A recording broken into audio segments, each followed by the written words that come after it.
Hell hath no fury like a woman scorned. Now last night, the plan was the Prime Minister, Scott Morrison, was meant to be sending his treasurer out and convincing people to vote for him in the budget speech. But that's not what happened. Concetta Fierravanti-Wells, a senator from the Liberal Party, ended up absolutely single-handedly demolishing the credibility of Scott Morrison. She nuked him from orbit. It was amazing to see because she was spitting straight facts. It was amazing to watch. She spent 10 minutes systematically dismantling the Prime Minister and his history in politics. She went into everything. And in a second, I'm going to play her video, but I cannot understate how important this speech was to the credibility of this election and to the credibility of Scott Morrison. If you look at all the protests that have happened, this particular speech, in terms of the effect, is incredibly powerful. This is from his own party. It's a senator who has been absolutely scathed by the Prime Minister a number of times, and Alex Hawke, and it is an amazing takedown. So I'm going to play that video now. Let me know what you think in the comments and share this everywhere, because this is really hard hitting. Like, in terms of the people that are in the political sphere, they are all focusing on this rather than what the Prime Minister would like them to focus on, which is his election pitch, the budget speech. Check it out. Let me know what you think. Senator Fierravanti-Wells. Mr Acting Deputy President, given the events and outcomes of the dodgy pre-selection where I lost by a handful of votes last Saturday, my time in this place will finish on 30 June 2022. Accordingly, there are a few matters I wish to place on the record before my departure. Many in this place would be aware of the history I have had with Scott Morrison. Let me give some clarity and context to that history so there can be no misunderstanding. In order to understand the man, it is best to look at his past actions. While professing to be a man of faith and claiming centre-right status, Morrison is a product of the left, having worked for Bruce Baird. He is adept at running with the foxes and hunting with the hounds, lacking the moral compass and having no conscience. His actions conflict with his portrayal as a man of faith. He has used his so-called faith as a marketing advantage. We learnt the leader of his Hillsong church group, Brian Houston, was a mentor to Morrison. Houston recently stood down as head of Hillsong because he was charged with sexual offences. It is noteworthy that in the past, Houston flew top cover for his pedophile father. When Morrison worked for Tourism Australia, he backstabbed his minister, Fran Bailey. Eventually, he was fired from the position. As State Director of the New South Wales Division of the Liberal Party, Morrison honed his manipulative skills when overseeing the Wentworth pre-selection to unseat Peter King. About 120 membership applications were rejected to help Turnbull get selected, the person Morrison ultimately backstabbed. Morrison might profess to be Christian, but there was nothing Christian about what was done to Michael Toke. When Morrison made his run for the seat of Cook, there were several hopefuls, including Toke, Fletcher and Coleman. Toke won the ballot on the first round with 84 votes. Morrison got 8 votes. Having lost the ballot, Morrison and his cronies went to Sam Dastyari to get dirt on Toke, who had been in the Labor Party for a period of time whilst at university.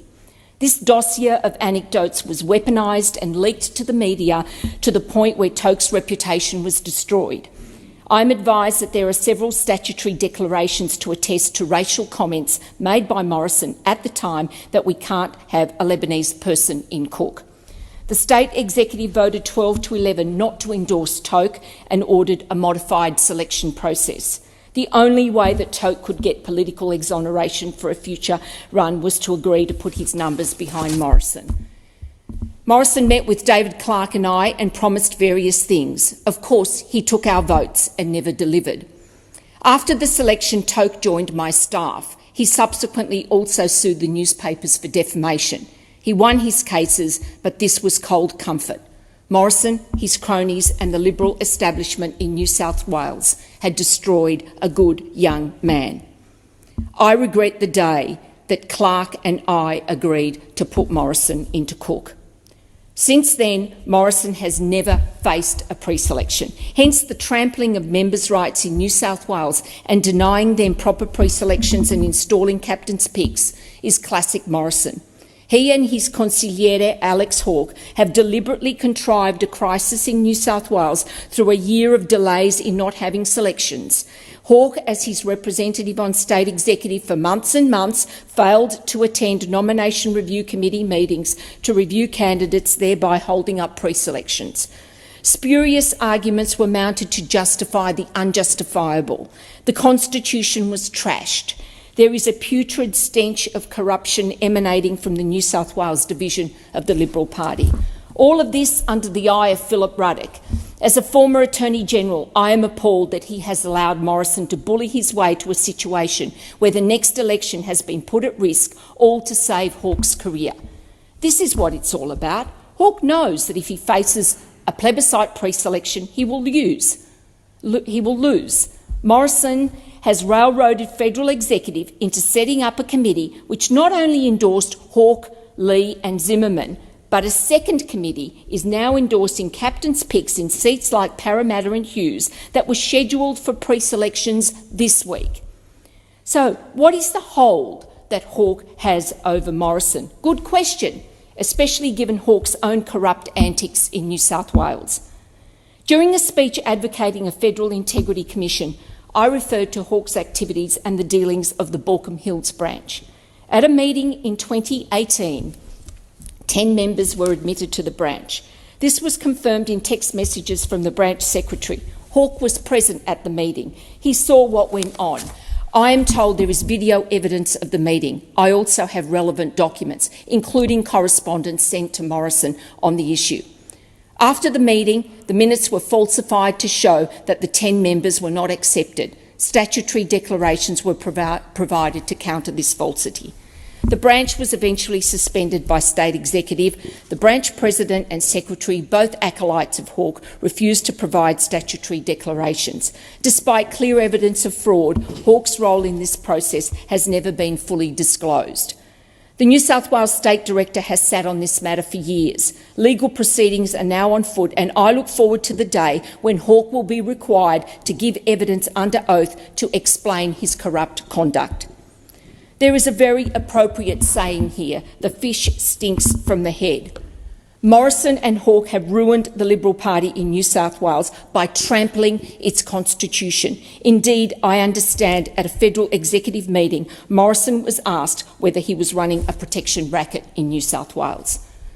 In recent months, I have kept members of the division updated. I have received hundreds, if not thousands, of emails outlining their disgust. They have lost faith in the party. They want to leave. They don't like Morrison and they don't trust him.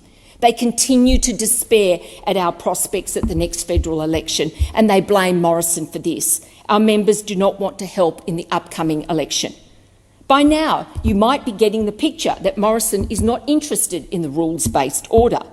It is his way or the highway, an autocrat, a bully who has no moral compass. And now to my own situation. Having lost by a handful of votes last Saturday and having analysed the data, numbers tell their own story. Clearly, my push for democracy in the New South Wales division was certainly not welcome. This would mean that the factional operatives can't control pre-selections. For years, figures in the Liberal Party have denied the existence of factions and criticised the ALP. This is hypocrisy, given that the Liberal Party is now no different to the Labor Party. In addition, having been a critic of Morrison on a range of policy matters, I was a marked woman. I have known for a number of years of the machinations involving the PMO and others to move me on. Recent media reports confirmed a deal agreed to by Hawke, Euron Finkelstein from the PMO, Charles Perrottet, Dallas McInerney, Trent Zimmerman and Matt Keane. In my case, Dallas McInerney from Catholic Schools New South Wales was encouraged to run against me. Realising he did not have support from the Conservative base to win a pre-selection, they resorted to getting Jim Molan to run, despite Molan having promised he would only see out the synodinous term. In my case, Wade McInerney, brother of Dallas, worked in my office for 5 years, following his departure to work for Robert Asaph at Greyhounds New South Wales. I discovered he was engaged in inappropriate conduct and activities. I was duty-bound to refer him to the Australian Federal Police, the Department of Finance and the Australian Government Vetting and Security Agency. Having engaged lawyers and fought hard for a preselection, I got it. Because my enemies realised my strong support from delegates meant Plan B had to be implemented. Dom Perrottet's premiership is held together by a thread through a so-called unity deal with the keen Poulos left. For years, the Perrottets have railed against Hawke, threatening to prosecute the Borkham Hills matter, but never delivering. The Perrottets, the McInerneys, Asaf, etc., only had about 30 votes between them. In the ultimate act of treachery, those numbers were press-ganged into voting for Hawke's candidate, Molan. Why? In short, the so-called Conservative Premier aligned with his so-called enemy Hawke to do a deal.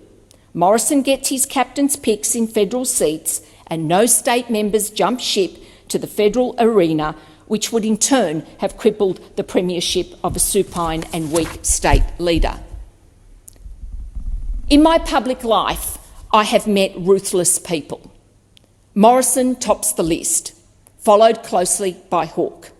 Morrison is not fit to be Prime Minister, and Hawke certainly is not fit to be a minister.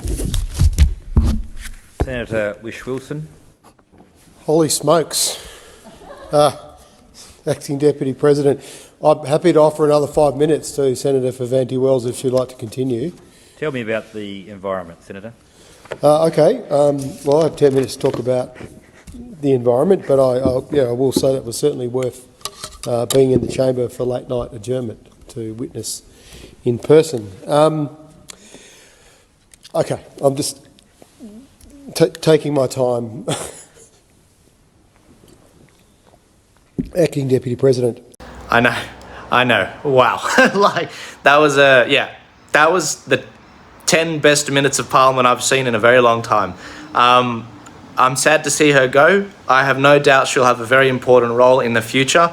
I'm going to be giving my full thoughts on this particular video later on in the week when I sit down with Chad on Friday, and that'll be getting released on Saturday night. I'll see you all later. Remember to give this video a share, and please donate if you can to support exactly what I'm doing in spreading this message and translating what politicians mean when they say other things. I'll see you guys later.